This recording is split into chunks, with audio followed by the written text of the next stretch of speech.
نبی کریم صلی اللہ تعالیٰ علیہ وسلم جن کے صدقے میں ہر چیز ملی ہوئی ہے، جن کے صدقے میں ہر نعمت حاصل ہوئی ہے، ان کی آمد کی خوشی منانا یہ خود بھی محمود ہے، پسندیدہ ہے، اور ساتھ ہی ساتھ جو اصل مقصد ہے خوشی کا، وہی نبی کریم صلی اللہ تعالیٰ علیہ وسلم کی سیرت طیبہ پر عمل پیرا ہونا. کیونکہ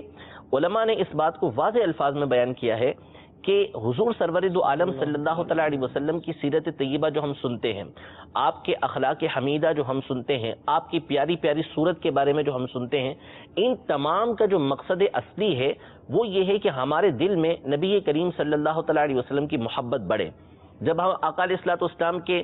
حسن مبارک کے بارے میں سنیں گے کہ اتنے حسین و جمیل تھے ہمارے آقا علیہ الصلوۃ والسلام، تو بندے کے دل کے اندر ویسے ہی رغبت پیدا ہو جاتی ہے. پھر جب پتہ چلتا ہے کہ اتنے حسین و جمیل ہونے کے ساتھ ساتھ بڑا عظیم مرتبہ حضور علیہ الصلوۃ والسلام کو اللہ تبارک و تعالیٰ کی بارگاہ میں حاصل تھا، تو آپ کی عظمت ہمارے دل کے اندر مزید پیدا ہو جاتی ہے. پھر اس کے بعد اگر یہ پتہ چلے کہ حضور علیہ الصلوۃ والسلام اتنے بڑے مقام اور مرتبے پہ ہونے کے بعد ہم سے اتنی محبت فرماتے ہیں، تو پھر دل کے اندر اور زیادہ محبت بڑھتی ہے. تو یہ سیرت طیبہ کا سننا، پڑھنا، باتیں کرنا، یہ سارا کا سارا اس لیے ہوتا ہے کہ اس کے ذریعے سے ہمارے دل میں عقائد و جہاں صلی اللہ تعالیٰ علیہ وسلم کی محبت مزید بڑھے. اور محبت کا بنیادی مقصد یہ ہوتا ہے کہ بندہ جس سے محبت کر رہا ہے اس کے طریقے کار پر چلے.